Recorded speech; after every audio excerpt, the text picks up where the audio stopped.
అలా కొంతమంది బీజం వేస్తారు. దానిలో తెలంగాణ ఆయన మంచిగా బీజం వేస్తాడు లాస్ట్ టైము. ఇప్పుడు అది నీరు కట్టి తోటలాగా ఫలించే తోటలాగా మారి అసలు సెంటర్లోనే ఎసరు పెట్టారు వాళ్ళు. పరిస్థితులు మారిపోతున్నాయి. గమనించిన ఎంపీ సీట్ల దగ్గర గొడవలు వచ్చేస్తున్నాయి, సమస్యలు ఎదుగుతూ ఉన్నాయి.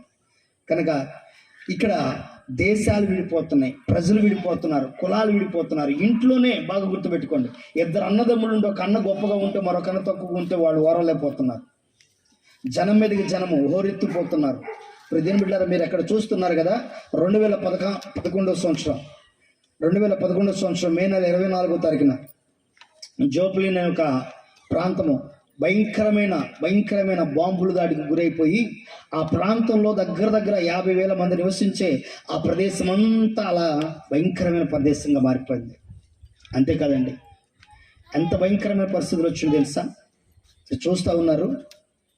ఆఫ్రికా దేశంలో భయంకరంగా దగ్గర 1000 మంది పైన క్రీస్తును నమ్మారని, ఆరాధిస్తున్నారని చేతులకు కాళ్ళకు తాళ్ళతో కట్టేసి వారి పైన పెట్రోల్ పోసి నిర్దాక్షిణ్యంగా తగలబెట్టేశారు. గమనించండి.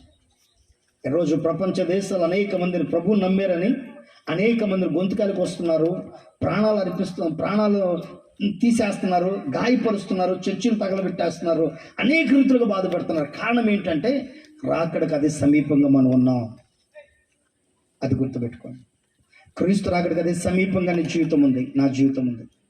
కనుక రాకడికి అదే సమీపంగా ఉన్న మన జీవితాలు ఆశీర్వదకరంగా ఉండాలంటే ప్రభువును సొంత రక్షగా అంగీకరించు. కష్టమో నష్టమో ఇప్పుడు దేని బిడ్డలారా మనస్ఫూర్తిగా దండం పెట్టి చెప్తున్నా, మనం చస్తే తీసుకుపోయే ఏమీ లేవు. అర్థమైందా? మనం చస్తే తీసుకుపోయే ఏమీ లేవు ఈ లోకమందు. నేను అనుభవించి చెప్తున్నా, నా వయసుకు 45కి ఈ లోకమందు ఉంటే దేవుని కోసం ఖర్చు అవడం తప్ప దాచుకోవడం వద్దు బాబు అనుకుని నిర్ణయం తీసుకున్నాం. ఉంటే రూపాయి దేవుని కోసం ఖర్చు పెట్టాలా, దాచుకోవడానికి అవసరం లేదు. ఎందుకంటే ఒకవేళ మొన్న ఈ మధ్యన ఒక ఆయన నన్ను క్వశ్చన్ వేశాడు, పాస్టర్ గారు నీకంటే వెనక మళ్ళీ రూపాయి దాచుకోకపోతే అర్ధదాన్ని హాస్పిటల్కి వెళ్తే ఏం చేస్తారండి? ఆయుషిత్తే ప్రభు ఆయుషిత్తే బ్రతుకుతాం, లేదు నీలాంటి ఉండని పంపిస్తే బ్రతుకుతాం, లేదు అంతటితో పోవాలని స్తోత్రం అనుకుంటా, అంతే. అంతకుముందు చేయగలిగేది లేదు. ఒకవేళ అది దాచారనుకు ఇప్పుడు నాదేమా ఏంటి? ఆ రూపాయి ఉందనుకు ఇప్పుడు నాదేమా ఎలా ఉంటుంది చెప్పండి? 2 లక్షలు పెడతా, 5 లక్షలు పెడతా, 10 లక్షలు పెడతా, ఆగండి వెనకాల అంటే ఇప్పుడు దేవుడు ఏమి వేయడు, దేవుడు ఎటు వెళ్ళాడు? అర్థమైందండి?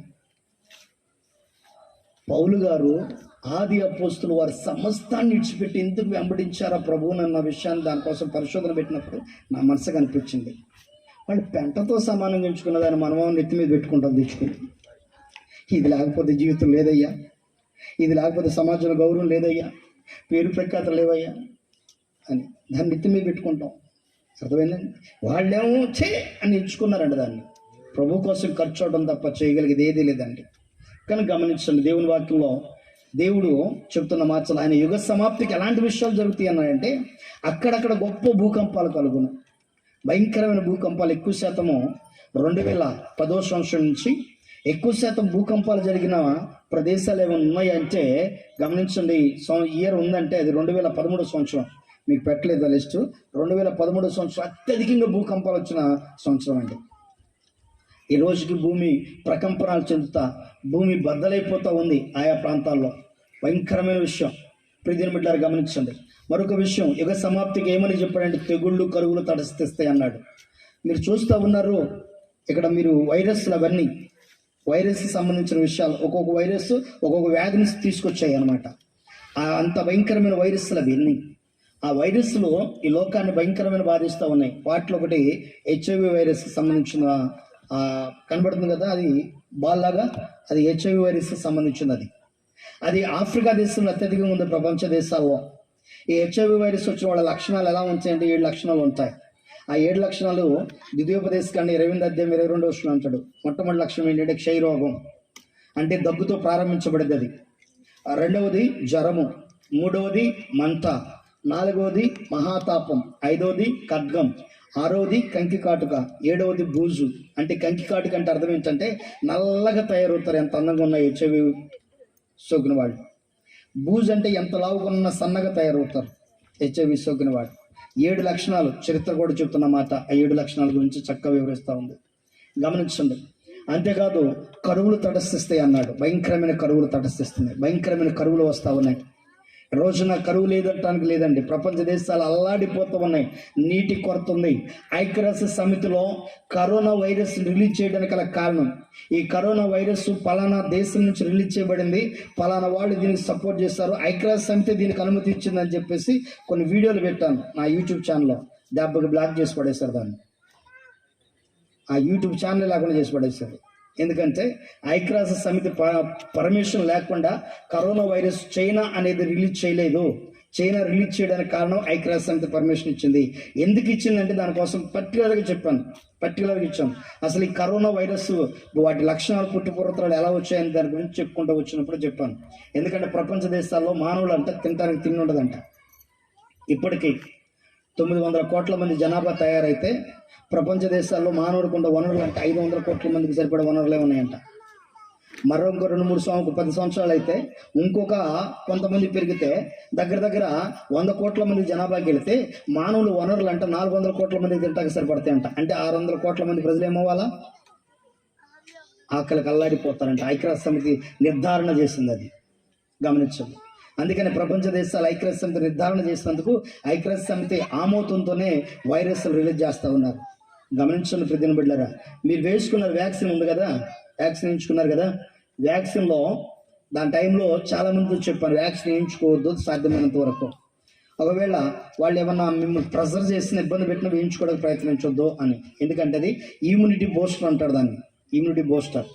అంటే ఆల్రెడీ నీలో ఏంటి ఇమ్యూనిటీ బూస్టర్ అంటే నీలో వ్యాధి నిరోధక శక్తి ఉంది. అనగా నువ్వు వైరస్ను అంటే బ్యాడ్ వైరస్ను ఎదుర్కోవడానికి నీలో గుడ్ వైరస్ ఉంది, బ్యాడ్ బ్యాక్టీరియాని ఎదుర్కోవడానికి నీలో గుడ్ బ్యాక్టీరియా ఉంది. అంటే ఒక ఇమ్యూనిటీ ఇంప్రూవ్మెంట్ చేసే గుణ లక్షణాలు నీలో బాడీలో ఉన్నాయి, బ్లడ్లో. ఈ బ్లడ్లో ఉన్న వైట్ సెల్స్ ఏం చేస్తుందంటే ఇది వెళ్ళిపోయి ఈ ఇమ్యూనిటీ బూస్టర్ వెళ్ళిపోయి దాన్ని పక్కన పడేస్తుంది. ఉదాహరణకు ఏ కత్తి వాడకుండా మందం పక్కన పడేస్తే ఏమైతే కత్తి 10 రోజులకి తుప్పట్టిపోయి, అలాగే నీలో నువ్వు ఎంత ఆహారం తీసుకుంటున్నా, శక్తివంతమైన ఆహారం తీసుకుంటున్నా, నీలో ఉన్న ఇమ్యూనిటీని ఇంప్రూవ్మెంట్ చేయనీదు, అది బలం రానిదు. ఈ బూస్టర్ పనిచేసేది 2-3 సంవత్సరాలు. ఈ 2-3 సంవత్సరాలు కదా డౌన్ అవ్వగానే చిన్న అలసట రాంగల చాలు పట్టుకుంటా కింద పడిపోతావు, అంతే. అర్థమైందండి స్ట్రోకులు ఎందుకు వస్తున్నాయి ఇప్పుడు?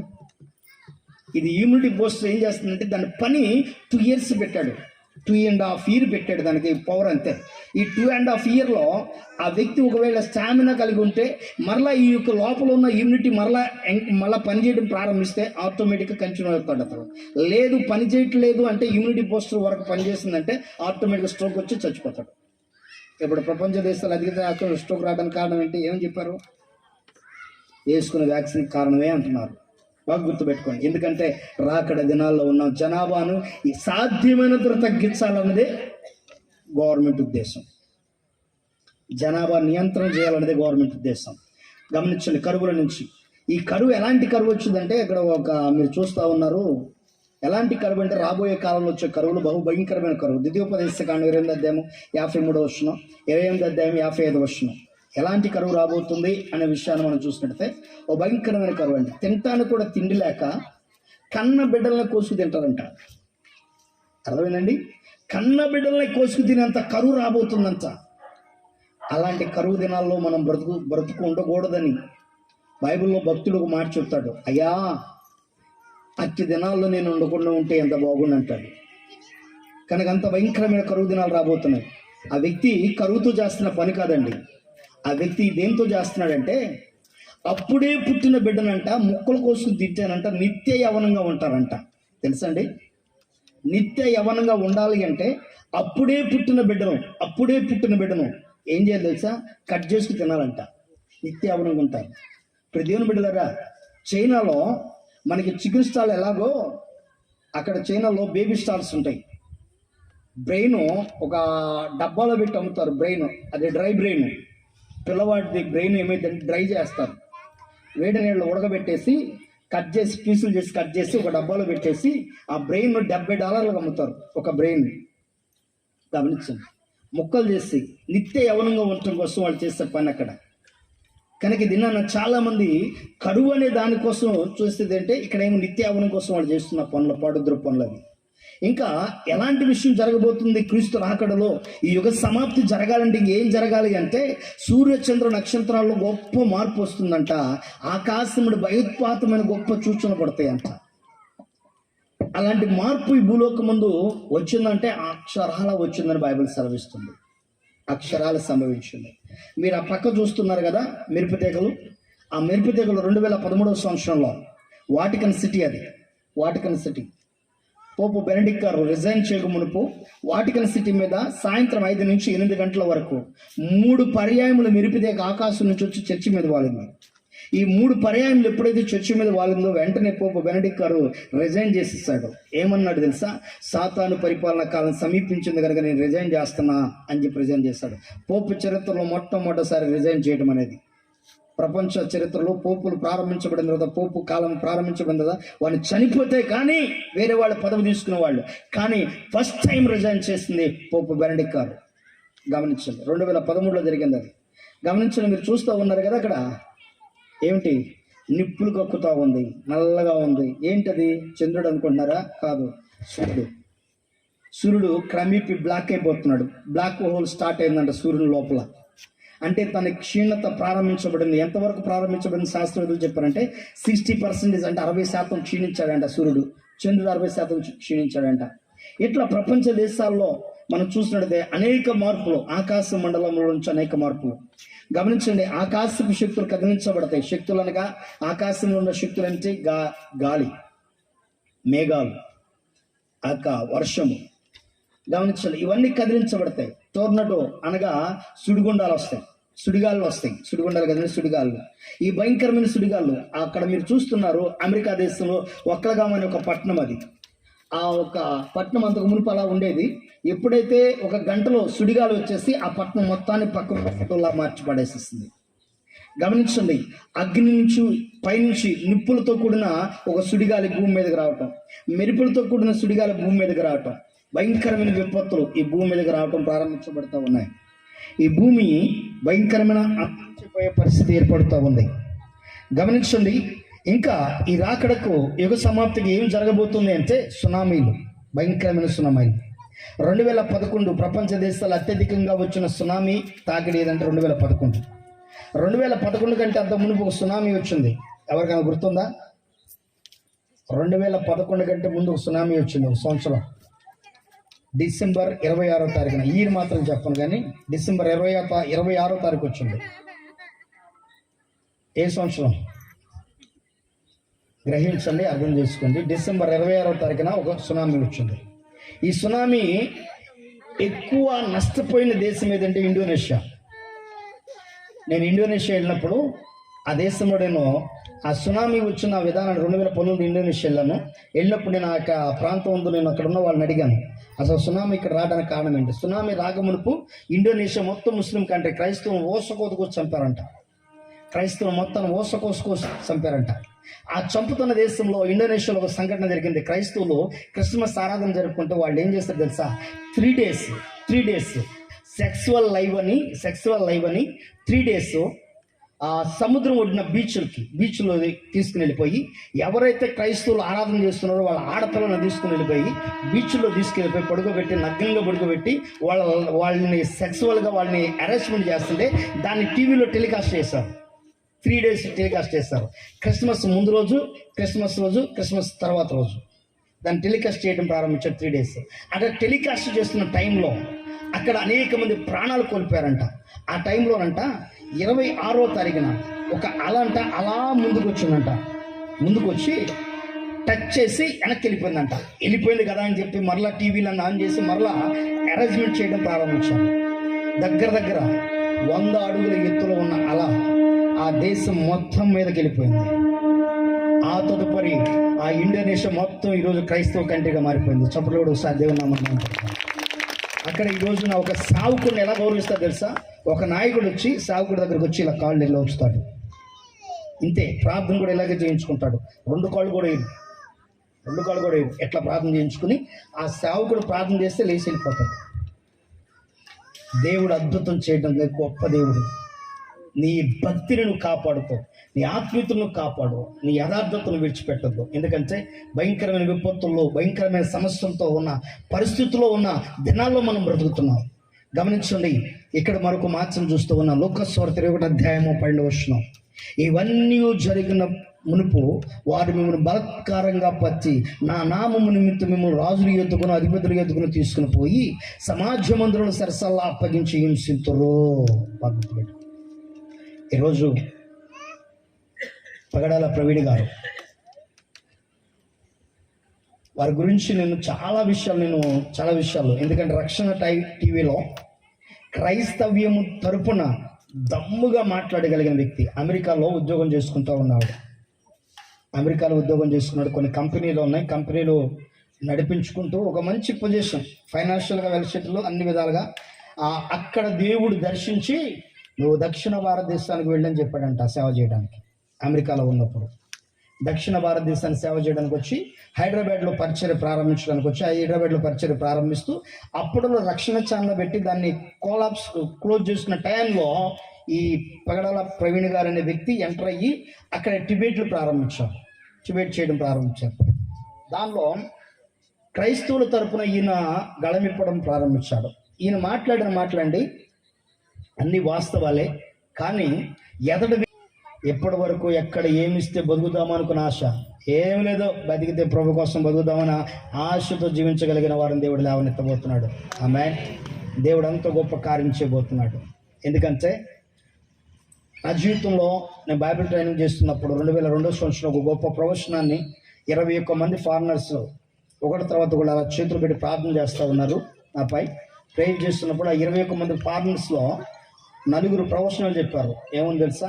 దక్షిణ భారతదేశం నుంచి, అదే రీతిగా దక్షిణ భారతదేశంలో ఆంధ్రప్రదేశ్లో నుంచి అనేకులు నేను నా రాకడకు నేను నోటి బుర్రగా వాడుకోబోతున్నాను, లేవనెత్తుకోబోతున్నా, ప్రపంచ దేశాలను ఉద్యోగం తీసుకురాబోతున్నాను మాట్లాడాడు.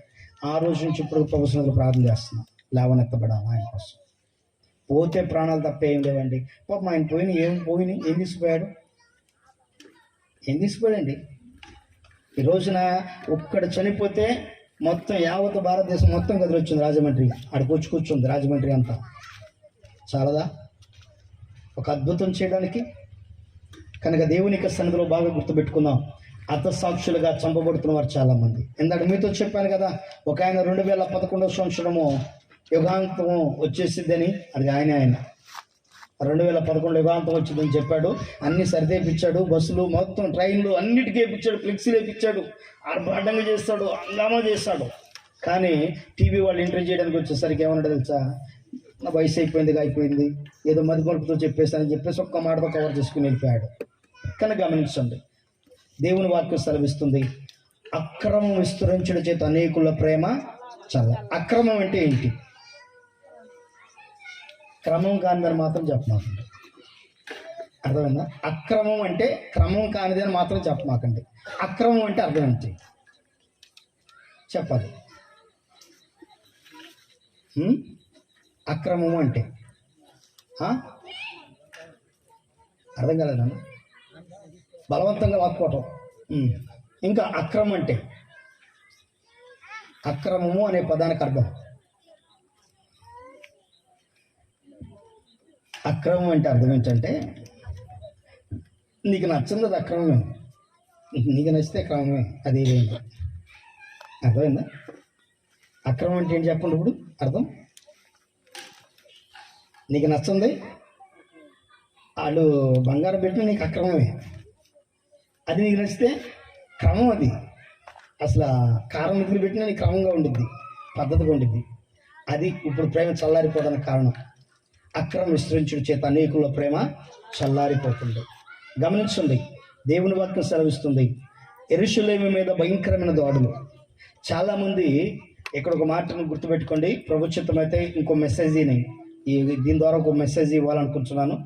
యెరూషలేములో 3వ దేవాలయం కట్టబడిద్దా అని ఒక మందిరం, అది ఒక మెసేజ్ ఇవ్వాలనుకుంటున్నాను. ఎంతమందికి ఆలోచన ఉంది యెరూషలేములో 3వ దేవాలయం కట్టబడిద్దని? ఆలోచన ఎంతమందికి ఉంది చెప్పండి. తెలుసా యెరూషలేములో 3వ దేవాలయం కట్టబడిద్దని?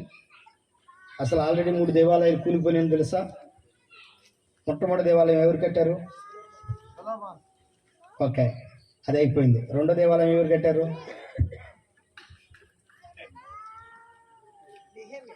ఎజ్రా, నెహెమ్యా. మూడో దేవాలయం ఎవరు కట్టారు? ఎవరు కట్టలేదు, హేరోదు రాజు కట్టాడు. చరిత్రలోకి మీరు వెళ్ళి చూసుకోండి. హేరోదు రాజు క్రీస్తు పూర్వం 23వ సంవత్సరం ఆజ్ఞ జారీ చేశాడు దేవాలయం నిర్మించాలని. ఆ దేవాలయం నిర్మాణం పనిలోనే అది 46 సంవత్సరాలు పట్టిందని యేసుక్రీస్తు ప్రభువు పర్టికులర్గా చెప్పాడు. దీన్ని పడేస్తే మరలా 3 దినాల్లో లేపుతానని. ఎందుకన్నాడు తెలుసా? అప్పుడు వాళ్ళు ఏమన్నారు తెలుసా? ఈ దేవాలయం కట్టుటకు 46 సంవత్సరాలు పట్టిందే అన్నారు. అర్థమైందా? 46 సంవత్సరాల వన్ ఆఫ్ ది వర్కర్ దేవాలయ నిర్మాణానికి యేసుక్రీస్తు ప్రభువు అక్కడ. ఎందుకు తెలుసా? యూదుల సాంప్రదాయ ప్రకారం 20 సంవత్సరాలు దాటిన ప్రతి వాడు పని చేయాలా. 30 సంవత్సరాలు వచ్చినప్పుడు సైన్యంలో చేరాలా. 20 సంవత్సరాలు దాటినోడు పని చేయాలా. కనుక యేసుక్రీస్తు ప్రభువు 20 సంవత్సరాలు దాటిని ఆ దేవాలయ నిర్మాణం జరిగేటప్పుడు. అందుకని ఆయన కూడా వన్ ఆఫ్ ది వర్కర్ అక్కడ. చరిత్రలోకి మీరు చూడండి, 3 దేవాలయం అయిపోయింది. మరి అదేందో అర్థం కదా. 3వ దేవాలయం కట్టబడింది ఓ గోహల. యూట్యూబ్ నిండా అయ్యే మాటలు, అయ్యే విధానాలు, అదే విధానం. ఎర్రన పేరు దొరికిద్దంట, ఆ దొరకంగానే బలిస్తాం. మొన్న ఈ మధ్యన ఒక ఆయన చెప్పాడు, బాబురావు గారు 3 సంవత్సరాల క్రితం చెప్పాడు, ఎర్రన పేరు దొరికింది, రేపేమో బలి ఇచ్చేసిపోతున్నారని. ఇప్పుడు 3 సంవత్సరాలు అయింది బలి వల్ల, ఇంకేం చేయాలి. మరి ఎక్కడుందో తెలియదు ఎర్రన పేరు. చాలా విషయాలండి, దేవునికి సంబంధం లేని విషయాలు. అసలు బైబిల్లో ఏం చెప్తుండో తెలుసా? యెరూషలేము దొండ్ల చేత చుట్టబొట్ట మీరు చూసినప్పుడు దానికి నాశనము ఏం సమీపిస్తుందని చెప్పాడు దేవుడు. ఏం సమీపిస్తుందంట? దండలు అంటే ఏంటి? చుట్టుపక్కల ఉన్న దేశాలు మొత్తం యెరూషలేము మీదకి యుద్ధానికి వెళ్తున్నాయండి. ఎంత యెరూషలేము అంతా? ఇప్పుడు దేవుడు దాన్ని కాపాడుతూ ఉన్నాడు. యెరూషలేముకు అధిపతి ఎవరు చెప్పండి? బైబిల్లో చక్కట యెరూషలేముకు అది ఇశ్రాయేలుకు అధిపతి అయిన వాడా అని అంటాడు. ఎవరి గురించి చెప్తాడు తెలుసా? అమెరికా గురించి చెప్తాడు. ఇశ్రాయేల్ అధిపతి ఎవరు తెలుసా? అమెరికా అండ ఉన్నంత వరకు యెరూషలేము బాగుండేది. అమెరికా అండ డౌన్ అయిందనుకో, యెరూషలేము కూడా డౌన్ అయిపోయింది.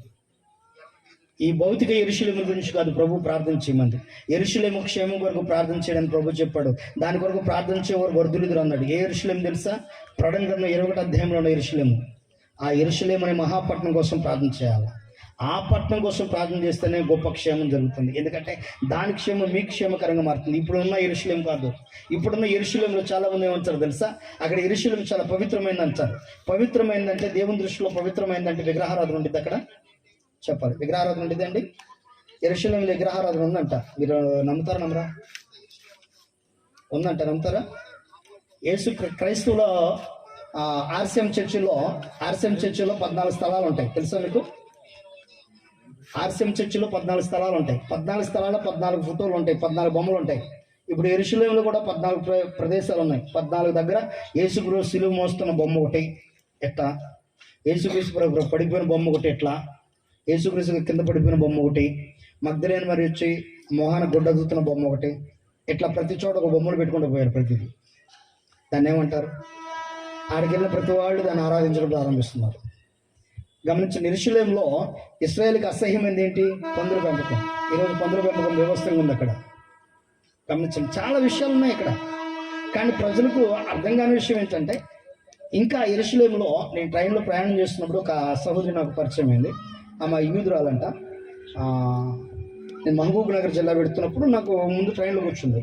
ఇంగ్లీష్లో మాట్లాడుతుంది. Please give me match box అంది. ఐ డోంట్ నో స్మోకింగ్ అన్న. వై అంది.